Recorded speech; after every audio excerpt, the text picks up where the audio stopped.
And next, I think we have Jessica, who's calling in from Florida. Is that right? I live in Florida. I'm actually in New York right now. I'm going home tomorrow. Okay. Nope. So we caught you mid-travel. Right. So I remember you writing in and asking about allergies and those flaring up. And I got one sentence from your spirit. I want to go in and get another one right now because I feel like she's holding up her finger. So before I talk, let me go see what else she wants to say. Okay. So what she told me the first time when I listened is this is about self-forgiveness. And she said, you're really hard on yourself and beating yourself up about a recent move that you did. And she said, but now it's expanded that she wants it to be about forgiveness in general. And she said, you vacillate between, I'm really mad at myself. Okay, I'm really mad at the universe for allowing this to happen. If this wasn't such a great place, why didn't you block me? And she said, it really was the best classroom for you to learn the stuff that you're learning now about following your intuition, about where you want to live, about what's important to you in how you rent or buy, or all these different things. And she said, it's about trusting her that she's bringing you the least harmful way, the least painful way with the least amount of suffering to learn 5 or 6 different things all at once. And she said, by not having the faith that that's occurring, you go right into blaming yourself. Oh, I should have, I don't know, researched that building more or done something if you're not happy with the place or research that town. And she said, no one can know everything. You have to learn some things experientially, but then when the experiences aren't great, their ego mind starts to blame either inward or outward. And usually we do a little bit of one and then we get filled up with it, blaming ourselves, and then we go outward and then we blame those people, the universe, my spirit, whoever. And then that doesn't work. And we go back to blaming ourselves. And she said, you're allergic to that reaction, right? The lack of forgiveness, not that there's even anything to forgive, but that compassion for yourself and your spirit and what your journey looks like right now. There's, oh, I don't like living here. And now I feel stuck because I just moved here.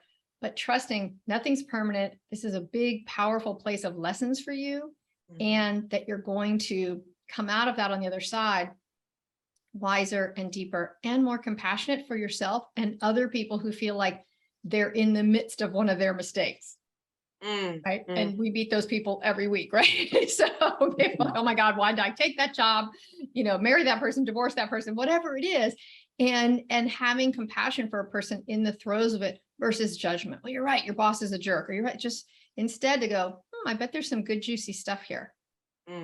Right. And to hold that space of openness, I think, is going to help you step into the place where you learn things the fastest and your allergy symptoms settle down the most. Okay. How does that feel to you? It feels good. And it feels like I had this much of it, because I didn't know if I was going to talk first, but I was going to say, I know the less I beat myself up, the better it's going to be. But that you just took that to that next, I had a tiny bit of it. No, you're right on the right track. Yeah, it is that.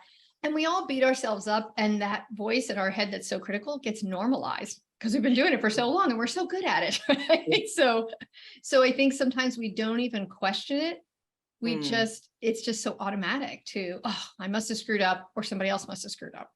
And we go right to that inflamed response, which then produces some sort of inflammation in the body. It could be joint pain, it could be allergies, but there is an inflammatory response when we have that inflamed thinking that I think humans do when we're confused.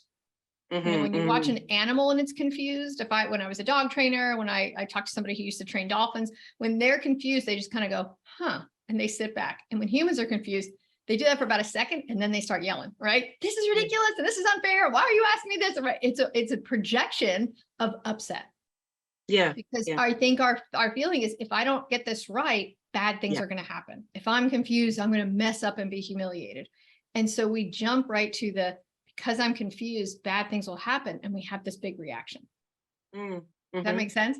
It does. And it's actually, my brother said this the other day, and it was great wisdom coming from an unexpected source. He just said, who knows what the right move is these days? I mean, what's the right move anymore? And maybe that's always true spiritually, but especially now with the world being the way it is, what's the right move? For sure.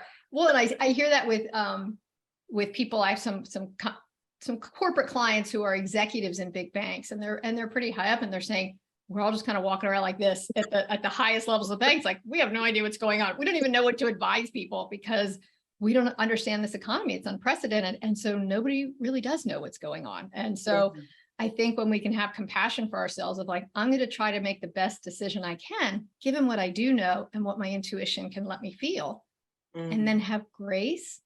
I mean, that's the true meaning of grace, right? Accepting that we've done our best, and then what rolls is okay. Right. And I can see, as we're having this conversation, I can watch and see your allergic response calming down in your lungs. Oh, awesome. Yeah. Yeah. Very good. Very good. Thank you for coming on today. I appreciate it. Thank you, Christine. This has Good been great. question. And thanks for tuning in and joining us. And like I said, we will be here all month. If you'd like to get a free reading, a little mini reading like you've seen today, go to my website, christinelang.org, and enter to win. Thanks.